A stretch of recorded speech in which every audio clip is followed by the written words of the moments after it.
wabarakatuh. Perkenalkan, nama saya Delila, NIM 180141904 dari Universitas Muhammadiyah Bangka Belitung, program studi Pendidikan Guru Sekolah Dasar, kelas 5C.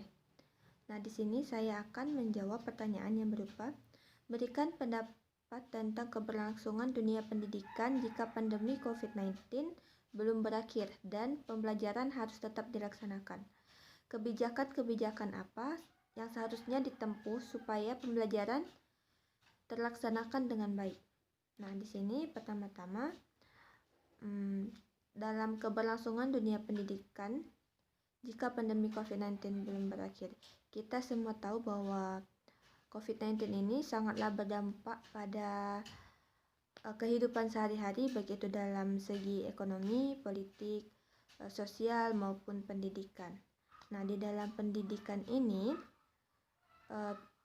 dalam masalah COVID-19 ini, terdapat masalah atau penghambat efektivitas pembelajaran dengan metode daring. Nah, di mana kita ketahui bahwa selama COVID-19 ini pembelajaran diubah menjadi pembelajaran secara daring atau pembelajaran jarak jauh. Nah, di mana biasanya hambatan atau masalah yang sering didapatkan dalam metode daring ini yaitu yang pertama, adanya keterbatasan penguasaan teknologi informasi oleh guru dan siswa, di mana tidak semua guru maupun siswa itu paham akan teknologi, di mana masih ada guru yang belum paham menggunakan teknologi, seperti dalam penggunaan Zoom, dalam penggunaan aplikasi-aplikasi pembelajaran lainnya.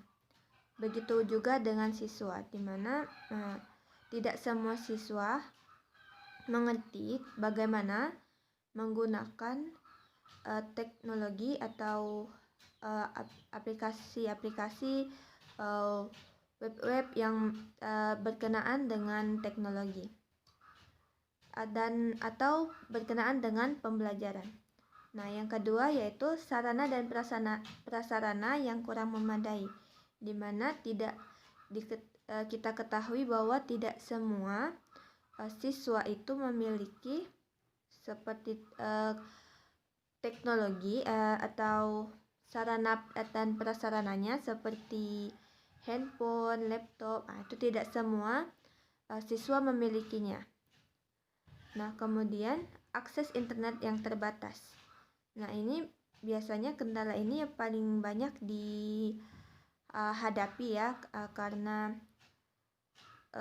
akses internet ini sangatlah dibutuhkan, apalagi mengenai soal daring atau online. Nah, dan juga ada yang keempat, kurang siapnya penyediaan anggaran. Karena menggunakan akses internet ini pastinya akan mengeluarkan biaya yang kemungkinan itu tidak sedikit dalam per minggunya atau per bulannya. Itu menggunakan biaya yang cukup agak besar sedikit. Nah, dan juga biasanya adanya terkendala dengan sinyal, terkendala dengan cuaca, itu juga biasanya menjadi suatu hambatan dalam metode pembelajaran daring. Nah, kemudian pada masa pandemi ini pastinya banyak sekali pro dan kontra antara apakah dengan menggunakan metode daring ini bisa membuat mahasiswa itu paham akan materi atau tidak. Nah, saya mengambil dari Kompas.com, yaitu pada masa pandemi, siswa, guru, dan orang tua punya peranan tersendiri untuk menjalankan aktivitas pendidikan. Nah, yang pertama orang tua, di mana orang tua berperan sebagai guru. Itu yang pertama. Orang tua berperan sebagai guru. Dalam masa pandemi ini yang terlibat langsung dengan siswa itu yang pastinya adalah orang tua. Di mana dalam hal ini orang tua itu juga bisa menjadi seorang guru untuk anaknya, di mana orang tua bisa mengajarkan hal-hal yang kecil kepada anaknya. Seperti jika anak agak kurang tahu dengan tugasnya, orang tua bisa memberikan arahan kepada anaknya. Nah, yang kedua yaitu adanya komunikasi yang intensif antara anak dan orang tua. Kemudian yang ketiga, orang tua berinteraksi dengan guru untuk mengklarifikasi tugas. Yang keempat yaitu orang tua memberikan nilai tambahan pada anak dalam bentuk pendidikan karakter, pola pikir, dan perilaku. Nah, yang kelima yaitu orang tua memiliki kesempatan untuk keluar dari zona bayang-bayang. Nah, di sini orang tua berinteraksi dengan guru untuk mengklarifikasi tugas. Jika anak agak kurang paham dengan tugasnya, dan orang tua bisa menanyakan tugas tersebut kepada gurunya. Tugasnya ini seperti apa dan bagaimana cara pengerjaannya, kemudian orang tua memberitahukan kepada anaknya. Nah, di sini biasanya di lingkungan yang tempat tinggal saya, bukan kebanyakan, tapi ada beberapa orang tua yang dimana tugas anaknya orang tua yang mengerjakan. Itu sangatlah kurang efektif. Walaupun orang tua berperan sebagai guru, tapi tidak bisa seperti itu, karena itu bisa membuat anak menjadi malas mengerjakan tugasnya dan akan memberikan tugasnya kepada orang tua untuk dikerjakan. Nah, kemudian untuk siswa. Nah, yang pertama yaitu siswa melaksanakan pembelajaran mandiri. Yang kedua, generasi hebat adalah bisa melewati masa-masa krisis. Yang ketiga, siswa berusaha untuk menunaikan tugas dan kewajiban meski dengan dampingan minimum dari guru. Yang keempat yaitu siswa lebih berkreasi dan berimajinasi mengenai tugas. Kemudian yang kelima, siswa terbiasa mengelola waktu secara mandiri. Nah, di sini siswa melaksanakan pembelajaran secara mandiri. Seperti saya bilang tadi, ada beberapa orang tua yang mengerjakan tugas anaknya. Anaknya tidak mengerjakan tugasnya sendiri, melainkan orang tua yang mengerjakan. Sebenarnya bisa disiasati dengan orang tua mendampingi anak membuat tugas. Jadi, tugas tersebut anak yang membuatnya, tetapi dengan bimbingan orang tua, bisa seperti itu. Nah, untuk generasi hebat adalah bisa melewati masa-masa krisis. Ini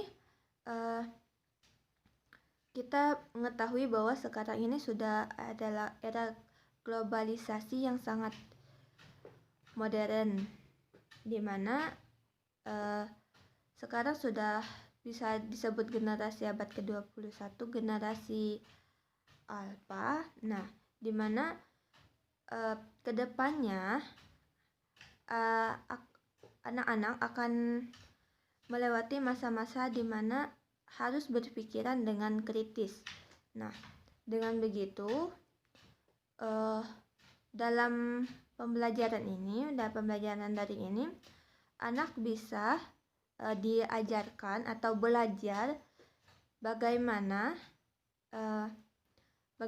berpikir secara kritis dan bisa belajar untuk melewati masa-masa krisis tersebut.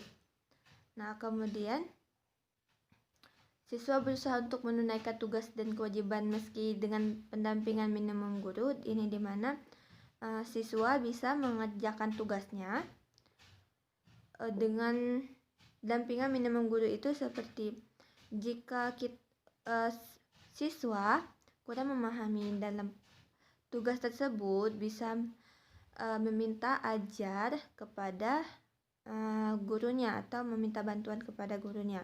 Itu bisa melewati baik itu seperti bertanya kepada gurunya tugas ini seperti apa atau lain halnya.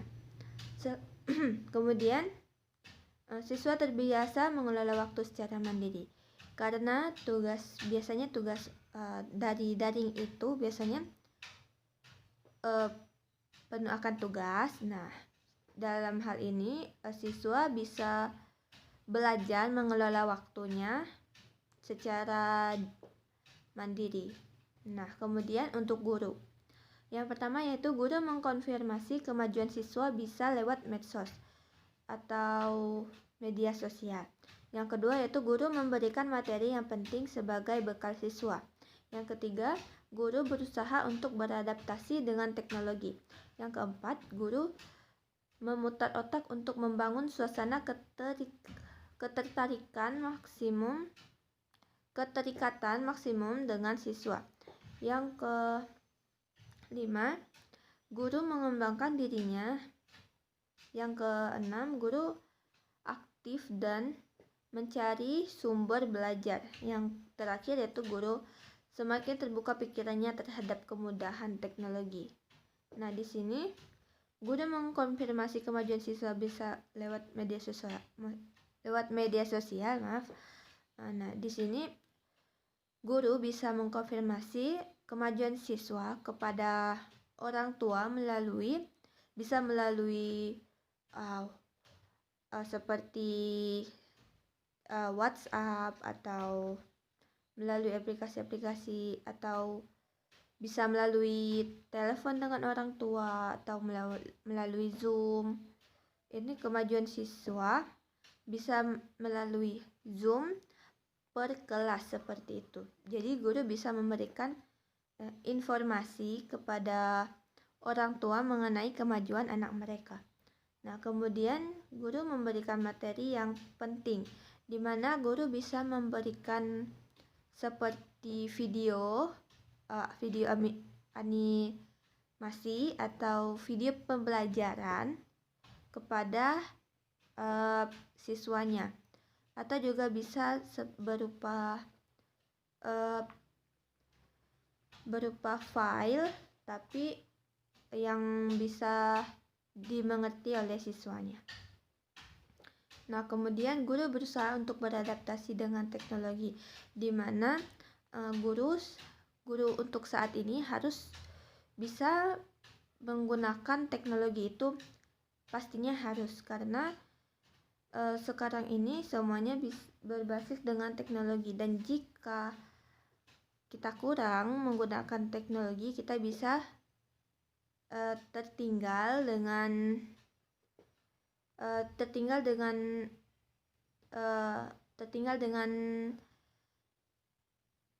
yang lainnya. Dan dimana beradaptasi dengan teknologi ini, guru bisa berinovasi menggunakan teknologi, seperti menggunakan Google Classroom, menggunakan Zoom, Google Meet, atau web-web lainnya untuk diberikan kepada siswanya untuk belajar melalui aplikasi tersebut.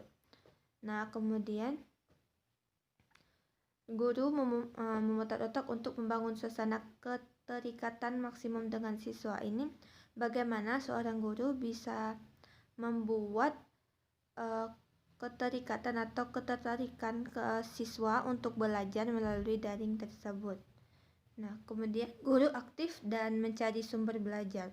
Sumber belajar ini bisa bervariasi. Nah, bisa mulai dari video kah, atau dari modul, atau dari manakah. Nah, kemudian yang terakhir yaitu masyarakat. Yaitu yang pertama, menyediakan platform belajar di situasi tersebut. Yang kedua yaitu konten edukasi berkualitas terbuka bebas. Nah, kemudian kebijakan-kebijakan yang seharusnya ditempuh supaya pembelajaran terlaksana dengan baik. Nah, menurut saya itu yang pertama, pemerintahan memberikan akomodasi anggaran baik untuk sarana dan prasarana maupun yang lainnya. Yang kedua yaitu pembelajaran dilakukan dengan daring, di mana guru harus berinovasi untuk memastikan pembelajaran tersebut tetap berjalan. Yang ketiga yaitu mereservasi penilaian untuk pembelajaran, di mana untuk menunda penilaian bukan melewatkan penilaian internal sekolah, di mana sistem penilaian bisa sedikit bisa diubah menjadi lebih bisa digunakan di dalam penilaian yang bisa digunakan dalam pandemi ini. Bagaimana penilaian yang seharusnya seperti itu. Terima kasih. Assalamualaikum warahmatullahi wabarakatuh. Maaf jika masih banyak kekurangannya. Terima kasih.